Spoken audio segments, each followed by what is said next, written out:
The night was heavy with silence, broken only by the faint hum of streetlights and the occasional distant bark of a stray dog.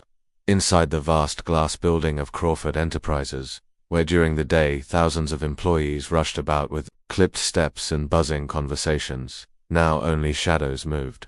Accompanied by the soft echo of a mop sliding against polished marble floors, the lobby, usually blazing with lights and activity, was dim, lit only by a single bulb in the corner that flickered every so often as if it too struggled to survive in the emptiness. A tall, lean man in worn-out shoes pushed his mop quietly across the shiny floor, his dark skin glistening with sweat despite the coolness of the air-conditioned building. His name was Marcus, a cleaner no one noticed during the day.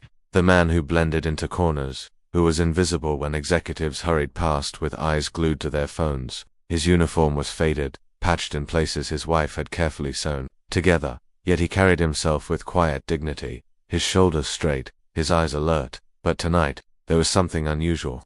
Instead of finishing his routine and leaving, Marcus found himself drawn to the conference room on the 12th floor. He pushed his cleaning cart slowly, the squeaky wheel groaning in protest, until he reached the grand glass doors. The room inside was engulfed in darkness, except for a sliver of moonlight filtering through the tall windows. Marcus stepped inside, set the mop aside, and then reached into his pocket. From it, he pulled out a small, battered notebook. The notebook's cover was creased, its corners bent from years of use. He laid it gently on the gleaming mahogany table where hours earlier million-dollar deals had been discussed. Pulling out a pencil worn down nearly to the stub, Marcus leaned under the weak light and began to scribble furiously across the pages. His lips moved silently as he read, eyes darting across equations, business concepts, and notes written in his own hand. The janitor, the man everyone thought was destined to clean floors forever, was studying in the darkness, his mind hungry for knowledge far beyond the life he lived each day. He whispered to himself, "One day, Marcus, one day, this won't just be someone else's world. One day you'll belong in these rooms, not to clean them, but to sit at this table." His voice cracked as he repeated the words, fighting back the weight of exhaustion that threatened to crush him. His shift had started hours ago, yet here he was, not willing to let go of the only time he had to chase the dream no one else believed in. Down the hall, footsteps echoed. Sharp, deliberate, unexpected. Marcus froze, his pencil dropping from his fingers. His heart pounded as the steps grew louder, closer. No one should be here at this hour, except him. The sound of expensive leather shoes against the marble floor sliced through the silence like thunder.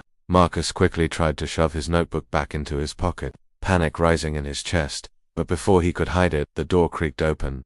Tall figure stepped into the room. The overhead light flicked on with a sudden glare, flooding the space with brightness. Marcus squinted, shielding his eyes, and then froze when he saw who it was. Richard Crawford, the billionaire owner of the company, the man whose name was etched on every building, every contract, every press release, immaculately dressed even at this late hour. His sharp blue eyes scanned the room, locking onto the cleaner hunched over the table. For a long moment, neither man spoke. The silence weighed heavy, suffocating. Finally, Richard's voice cut through, cold and laced with disbelief. "What exactly are you doing in here?" Marcus stumbled to his feet, the notebook slipping from his hands and landing with a dull thud on the polished table. I was just... His voice cracked, his throat dry. He looked down, unable to meet the billionaire's gaze. "I was finishing up, sir, just cleaning." Richard's eyes flicked to the notebook, then back to Marcus. He stepped forward, his hand resting on the leather chair at the head of the table. "Cleaning?" His tone dripped with suspicion. "That doesn't look like cleaning to me." "What were you writing?" Marcus's hands trembled. Just notes, sir, personal notes." Richard reached for the notebook, flipping it open before Marcus could stop him. His brows furrowed as he skimmed through the page's equations, business theories, detailed breakdowns of leadership principles, even strategies for company growth. Shock flashed across his face before hardening into a mask of disdain. He slammed the notebook shut. "So let me get this straight," Richard said, his voice rising. "A janitor, a cleaner, in my building, thinks he can sit in my conference room and play CEO. Is that it?" Marcus swallowed hard, his eyes burning with humiliation. "No, sir, I don't think I'm you. I want to learn. I want a better future for my son." His words spilled out, desperate, raw. "I can't afford classes, so I read. I study while I work. It's the only time I have." Richard let out a bitter laugh, shaking his head. "Do you hear yourself? You think studying out of some ragged notebook in the dark will change anything? Do you know how ridiculous you look right now? Marcus's chest heaved as anger mixed with shame inside him. His voice dropped to a whisper. With all due respect, sir, I don't think it's ridiculous to want more. The billionaire's eyes narrowed, and for a moment there was a flash of something in them, annoyance, maybe even discomfort. But it was gone as quickly as it appeared, replaced by cold authority. Pack up your things. You're done here.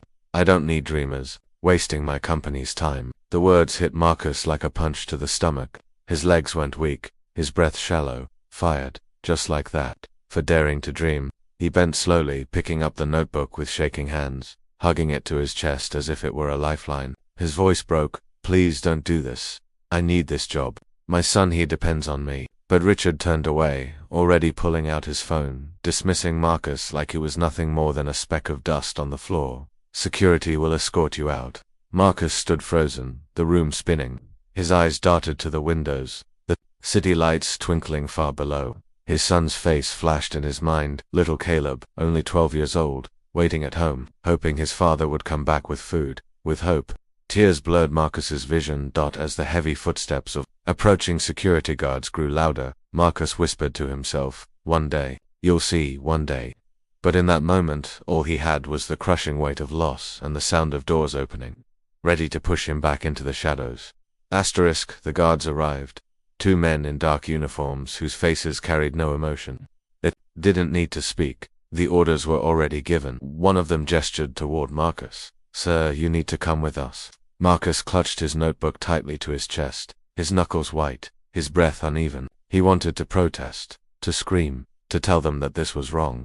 But what would it change? In this building, power had already spoken, and it wasn't on his side. He walked slowly, his head bowed, the mop abandoned in the corner. The guards escorted him through the gleaming halls, their heavy boots echoing off the walls. Every step felt like humiliation etched into the marble floor beneath him. He imagined the whispers of employees if they ever found out. The cleaner fired for pretending to be smart. The janitor who dared to dream. When they pushed open the main glass doors, the night air rushed in, cold and biting. Marcus stepped out onto the street, his heart pounding with grief and fury. The guards turned back inside without a word, leaving him standing alone beneath the glow of a flickering streetlight. For a moment, Marcus didn't move. He stared at the tall skyscraper, its glass windows reflecting the stars. Inside, people, like Richard Crawford, lived lives of luxury, power, and ease. But for people like him, the doors only opened wide enough to let them clean. He wanted to hate the building, to hate the man who had just thrown him out like trash. But deeper than anger, deeper than humiliation, there was something else burning inside him. Determination. He whispered again, louder this time, his voice carried by the wind. One day, I swear it, one day, I'll sit at that table. And no one will laugh. The next morning, Marcus sat at the small wooden table in his cramped apartment. The wallpaper peeled in places, and the refrigerator hummed like it was struggling to keep breathing. Caleb sat across from him, his young face lit up with curiosity as he flipped through a school textbook. His hair was messy, his shirt too small, but his eyes glowed with sharp intelligence. Dad, Caleb said, looking up. What's a dividend? Marcus blinked, surprised. Where'd you hear that? Math class. Caleb shrugged. The teacher said some kids get money from their parents' companies, like when their parents own stuff. She said that's called dividends. Marcus forced a smile, though it stung. It's when a company shares some of its profits with the people who own part of it, like a reward for being an owner. Caleb tilted his head. Do we own a company? Marcus laughed softly, his chest tightening. Not yet, son, but maybe one day. Caleb grinned, as if his father's words were a promise carved in stone. I believe you, Dad. I really do. Marcus's throat tightened. He reached across the table, resting a hand on his son's shoulder. Then I'll never stop trying. But as Caleb turned back to his book, Marcus's gaze fell to his own notebook, lying on the counter. The sting of last night's humiliation returned. Fired, no paycheck, rent due in 2 weeks. His wife gone years ago. It was only him and Caleb now, and failure wasn't an option. That evening, Marcus returned to the building, not to work. He had no job now, but to pick up his last paycheck and collect the few belongings left in his locker. As he walked past the busy lobby, whispers followed him. Some of the staff avoided eye contact, others smirked as though his downfall entertained them. He kept his head high, Ignoring the stares. At the reception desk, a woman handed him an envelope. Mr. Crawford said, "This is all that's owed to you." Her tone was flat, detached. To her he was already forgotten. Marcus opened the envelope. The amount inside was barely enough to cover groceries for 2 weeks, let alone rent. His chest burned with anger. As he turned to leave, a voice called out behind him, "Hey Marcus."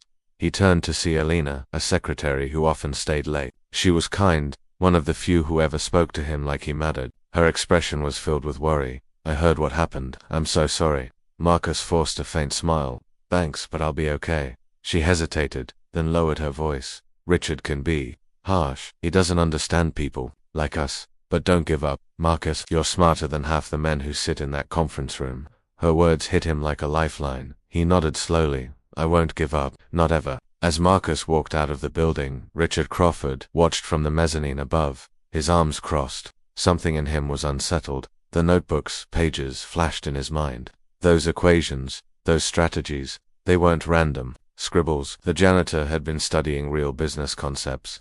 Richard shook his head, muttering to himself, "Foolish dreamer." But even as he said it, he couldn't shake the image of Marcus's determined eyes. That night, Marcus sat by the window in his apartment, the city lights flickering in the distance. He opened his notebook and turned to a fresh page. His hands trembled, but he began to write again. Not because it would change anything immediately, but because stopping meant surrender. And Marcus would not surrender. Every empire, he whispered to himself, was built by someone who refused to stay where they were. As the pencil scratched across the paper, Caleb stirred from his bed. "Dad, you're still awake." Marcus smiled faintly. "Go back to sleep, son." But Caleb climbed out of bed, rubbing his eyes, and sat beside his father. "Can I study with you?" Marcus blinked back tears as he slid the notebook between them. Always together, father and son bent over the notebook, the flickering light of a cheap lamp illuminating their faces. The night stretched on, heavy with struggle but alive with hope. And far away, in a mansion overlooking the city, Richard Crawford sat alone in his study, staring at a glass of whiskey he hadn't touched. For reasons he didn't want to admit, he couldn't stop thinking about the cleaner who dared to dream. The days after Marcus lost his job blurred together like a storm he couldn't escape. The mornings were filled with silence. No alarm clock pulling him to work, no uniform waiting on the chair. Instead, there was the heavy weight of bills piling on the kitchen table, each one a reminder of his failure. The landlord had already slipped a notice under the door, demanding rent. Marcus folded it carefully and tucked it into the drawer, not wanting Caleb to see. But children notice everything. One evening, as Marcus sat staring blankly at his notebook, Caleb placed a small hand on his arm. "Dad, are we okay?" Marcus forced a smile, though his heart cracked. "Of course, son, we've been through worse, haven't we?" Caleb nodded, but his eyes searched his father's face, looking for the truth hidden behind the lie. Marcus turned the conversation quickly. "Did you finish your homework?" "Yeah," Caleb answered softly. "But, Dad, I don't want you to worry. I can help too. Maybe I can get a job after school." Marcus's chest tightened. His son was 12, far too young to carry the burdens of adulthood. He shook his head firmly. "No, Caleb, your job is to study, to learn, to become everything I never could. That's how you'll help me." Caleb opened his mouth to argue but stopped when he saw the determination in his father's eyes. He simply nodded, though his heart ached with the desire to ease his father's pain. By the end of the week, Marcus was desperate. He walked miles across the city, searching for work. At one restaurant, the manager looked him up and down and said flatly, "We're not hiring." At a warehouse, they told him, "You're overqualified to clean. We want younger workers who can take orders without thinking too much." The sting of rejection grew sharper each time. One afternoon he walked into a small bookstore, the kind where dust clung to every shelf.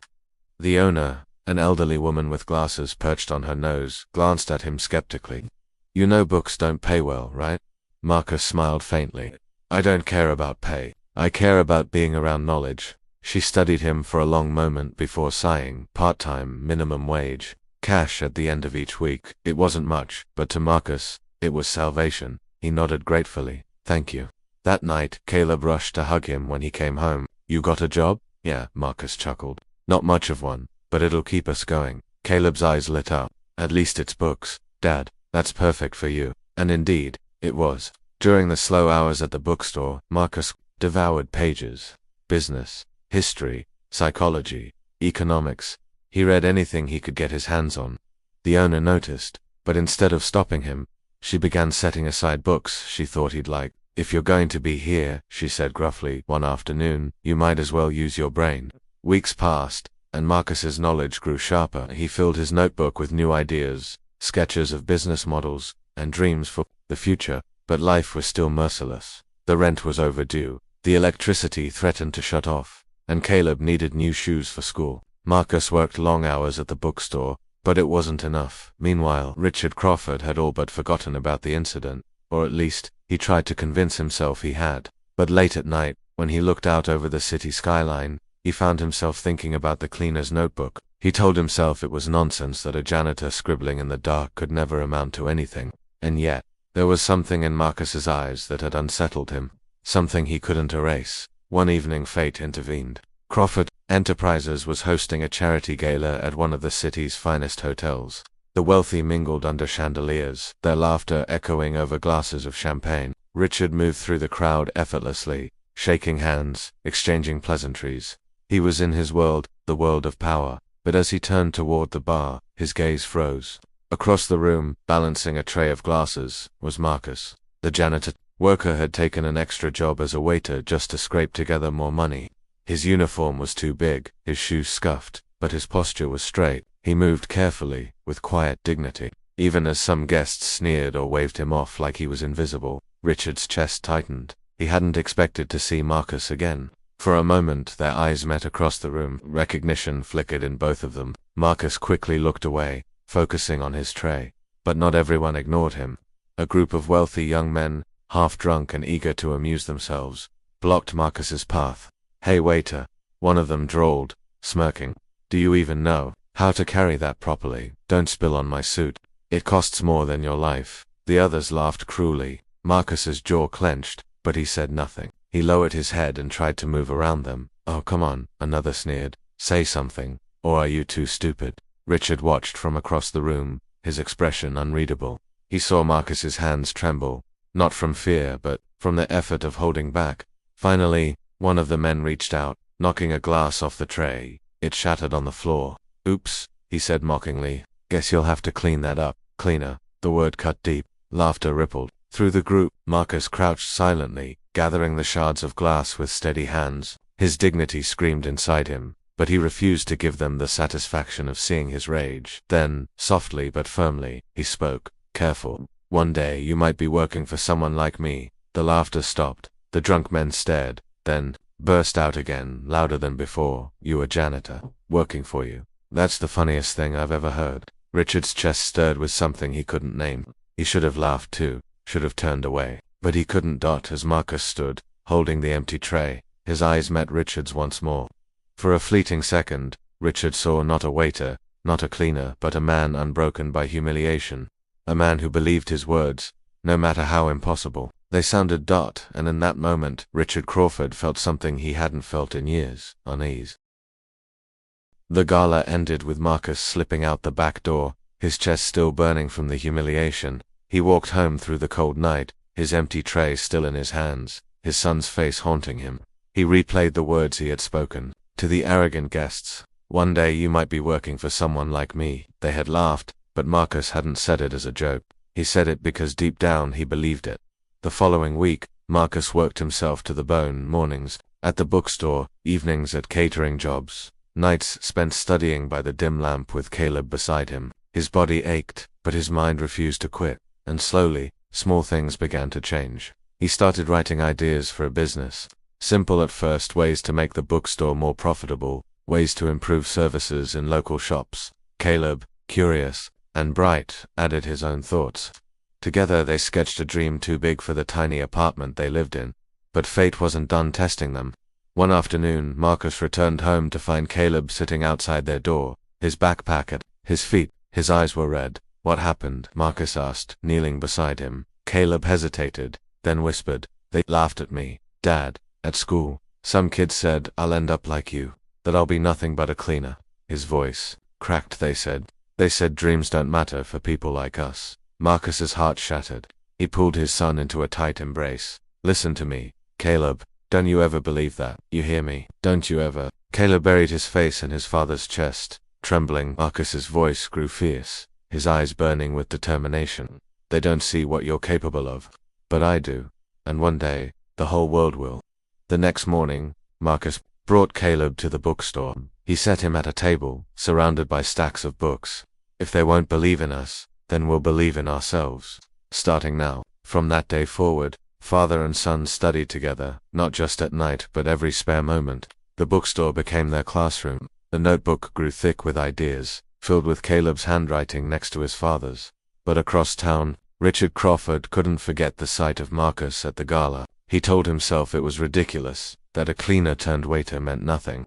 Yet late at night, he found himself flipping through reports of struggling small businesses. The words Marcus had spoken, careful, one day, you might be working for someone like me, echoed in his mind. They unsettled him because deep down, Richard remembered his own beginnings. He had not always been a billionaire. His father had built the empire, and Richard had inherited it. He had worked hard to expand it, yes, but he had never known the kind of hunger he saw in Marcus's eyes. Hunger that could not be bought or faked. One evening, Richard's assistant brought him a report about a failing bookstore chain downtown. Richard dismissed it at first, until he noticed the address. It was the very store where Marcus now worked. Against his own better judgment, Richard ordered his driver, take me. When he arrived, the store was nearly empty, the shelves dusty. But in the corner, he saw them, Marcus and Caleb, hunched over a notebook, whispering ideas to each other like conspirators. For a long moment, Richard watched, unseen. The boy's eyes shone with the same fire as his father's. Richard felt something stir, admiration, jealousy, perhaps even guilt. But then his business instincts took over. He stepped inside, his presence commanding attention. The old owner rushed forward nervously. Mr. Crawford, what an honor. Richard raised a hand to silence her. His gaze was fixed on Marcus. Marcus stood slowly, his heart pounding. Caleb clutched his father's sleeve, whispering, Dad, it's him. Richard's voice was cool, but his words cut deep. I warned you once. You don't belong here. He gestured around the dusty shop. This is your grand dream, reading books in the dark. Marcus swallowed hard, refusing to look away. Knowledge is light, even in darkness. For the first time, Richard faltered. There was no fear in Marcus's voice, only truth. He turned abruptly and left, but the image of the boy beside his father lingered in his mind, that as Richard's car pulled away. Marcus sat back down, his hand trembling slightly. Caleb leaned close, whispering, Why does he hate you so much, Dad? Marcus sighed, because men like him are afraid of men like us. And with that, the seed of the turning point was planted, a confrontation not just between two men, but between two worlds. The winter wind howled through the city streets, carrying with it the sting of hunger and the weight of unpaid bills. Marcus sat at the kitchen table, his notebook spread open, his pencil moving furiously as Caleb leaned over his shoulder. The boy's eyes gleamed with excitement as he pointed at a page. Dad, what if you made this idea bigger? Like what? If the store didn't just sell books but also had a place for kids to study, a place where people like me could come and learn for free. Marcus looked at his son, pride swelling in his chest. That's brilliant, Caleb. A learning center. A place for the community. He scribbled the words across the page, circling them twice. We could start small, one shop, grow from there. Caleb grinned, and one day, it could be everywhere. Marcus nodded slowly, his eyes burning with the vision. Yes, one day. But even as hope flickered inside him, reality pressed harder. The landlord's threats had turned into ultimatums. The electricity flickered constantly, warning of disconnection, and Caleb's shoes now had holes in the soles. Marcus knew he couldn't dream forever. He needed action. A week later, he gathered every ounce of courage and walked back to Crawford Enterprises. The building loomed above him like a reminder of his humiliation. But Marcus wasn't the same man who had been escorted out weeks ago. He straightened his shoulders, clutched his notebook, and pushed through the revolving doors. The receptionist froze when she saw him. What are you doing here? I need 5 minutes with Mr. Crawford, Marcus said firmly. Tell him it's Marcus, he'll remember me. The woman's eyes flicked nervously. He doesn't meet with Talem, Marcus interrupted, his voice steady. If he refuses, I'll leave quietly, but tell him. Reluctantly, she picked up the phone. Minutes later, 2 security guards appeared, but behind them came Richard Crawford himself, his expression unreadable. You again, Richard said coolly. Didn't I make myself clear? Marcus took a step forward, his notebook in hand. You did. But I didn't come here to beg for a job. I came here to show you something. Richard arched a brow. Show me. Marcus opened the notebook, flipping through pages filled with detailed business plans, cost analyses, and growth strategies. His hand trembled slightly, but his voice was strong. I've been studying your company, and others. You're bleeding money in 3 divisions you don't even see. But here, he tapped a page. Here's how you could save millions. And not just save, grow. Richard stared at him, stunned for a moment, then let out a sharp laugh. You expect me to believe a janitor knows my business better than I do? Marcus's gaze didn't waver. Not better, different. You sit at the top and look down. I've been at the bottom, looking up, and sometimes, that's the only way to see what's really broken. The silence that followed was heavy. The guards shifted uncomfortably. Richard's jaw tightened. Finally, he snapped. Enough. You think because you scribbled some numbers in a notebook, you deserve a seat at my table. This isn't a fairy tale. Go home before you embarrass yourself further. Marcus's chest rose and fell. He wanted to argue, to shout, but instead, he nodded once. Maybe you're right. Maybe I don't belong at your table. But one day, Mr. Crawford, I'll build my own. With that, he closed the notebook, tucked it under his arm, and walked past the guards.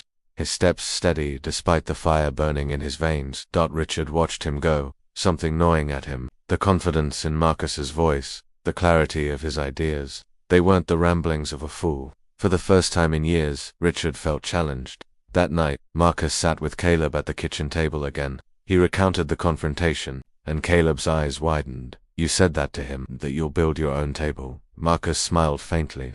I did, and I meant it. Caleb grinned, his faith unshaken. Then we will, Dad. We'll build it together. But as they leaned over the notebook, sketching out their dream, neither of them knew that Richard Crawford couldn't sleep that night.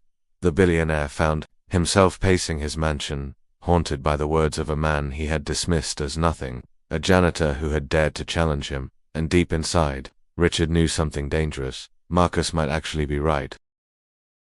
Days turned into weeks, and Marcus poured every ounce of his strength into building his dream. He and Caleb spent nights sketching business models, drafting plans, and calculating numbers by candlelight when the power went out. The notebook that had once been filled with scattered notes was now overflowing with vision, a learning center, built from a bookstore, expanding into community hubs where children could study for free, where families without privilege could find opportunity. Money was the wall he couldn't climb. Each bank he visited laughed politely, shaking their heads. We don't give loans for fantasies, one banker said. Another smirked. Maybe try a cleaning franchise. That's more your lane. Each rejection sliced deeper, but Marcus refused. To stop, Caleb noticed the exhaustion in his father's eyes. Dad, maybe we can start smaller, like just one shelf in the bookstore, a little corner where kids can learn. Marcus smiled wearily. That's exactly how we'll start. One corner, and from there we'll grow. Word of Marcus's persistence began to spread quietly through the neighborhood. Parents brought their children to the bookstore, curious about the man who taught math and reading for free in the evenings. Soon, a small group gathered around Marcus each night, listening to his lessons. Caleb helped tutor the younger kids, proud to stand beside his father. One evening, as Marcus finished explaining fractions to a boy who had been struggling, a voice spoke from the doorway. You really believe this will change anything, Marcus? Turned Richard Crawford stood there, his suit crisp, his expression unreadable. Gasps rippled through the children and parents. Marcus straightened, his notebook in hand. I don't just believe it. I see it happening right here. Richard stepped closer, scanning the room, the peeling walls, the flickering lights, the handful of children scribbling in more notebooks. It was small, humble, but alive with something money couldn't buy. He crossed his arms. Do you know how fragile this is? One missed rent payment, one city inspection, and all of this disappears. Dreams collapse under reality. Marcus met his gaze.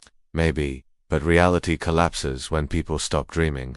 The room fell silent. For a long moment, Richard stared at him, the old arrogance battling with something new inside his eyes. Finally, he turned sharply and left, his footsteps echoing down the hall. But what Marcus didn't know was that Richard didn't leave out of disdain. He left because something inside him had cracked. For the first time, he envied the janitor, not his poverty, but his fire. That night, Richard sat in his mansion, staring at an untouched glass of whiskey. His board had been pressuring him about declining community trust, about his company's cold image. He thought of Marcus's corner of the bookstore, alive with hope. Against every instinct, Richard whispered to himself, maybe he has something I don't, and in that whisper lay the seed of a decision that would change everything. Asterisk. The bookstore's little classroom had grown into something bigger than Marcus ever imagined. What began with a single corner and a handful of kids now filled every available seat, with parents leaning against walls, listening as if hungry for hope.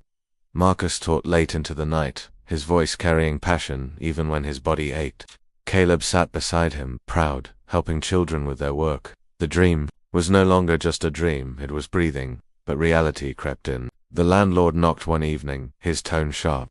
Mr. Johnson, the rent's due, and next month it's going up.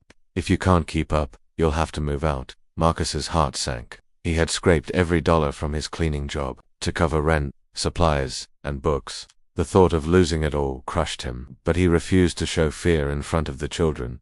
Smiling, he told them, "We'll find a way. Learning doesn't stop because of walls. Knowledge can live anywhere." That night, Caleb whispered, "Dad, what if this is the end?" Marcus touched his son's shoulder. "Son, sometimes when you think you're at the end, it's really just the beginning." The next day something unexpected happened. A black car pulled up outside the bookstore. People watched as Richard Crawford stepped out, flanked by no assistants, no entourage, just him. The crowd murmured, "Why would the millionaire come here again?" Inside, Marcus was teaching when the door creaked open. He froze as Richard entered, his sharp eyes sweeping across the crowded room. The children hushed. Parents exchanged wary glances. Richard walked forward, his polished shoes clicking against the floor. Then, in a voice calm but carrying weight, he said, "Marcus Johnson, you've been teaching in the dark, building something out of nothing, and I've been watching." Marcus tightened his grip on the chalk. "If you're here to mock us again, Mr. Crawford, I won't stop. These kids matter more than pride." But Richard's face softened, not with mockery, but something like respect. He turned to the children. "Do you know how rare it is to find a man who gives without expecting anything back? A man who works 2 jobs, then spends his nights teaching so that you might have a future." The room stayed silent. Richard looked back at Marcus. "You were right. Reality collapses when people stop dreaming, and I realized I've been living without dreams for a long time." He reached into his coat pocket and pulled out an envelope. Slowly, he set it on Marcus's desk. "Inside is the deed to this building. It's yours. No rent, no eviction. A permanent home for your learning center." Gasps filled the room.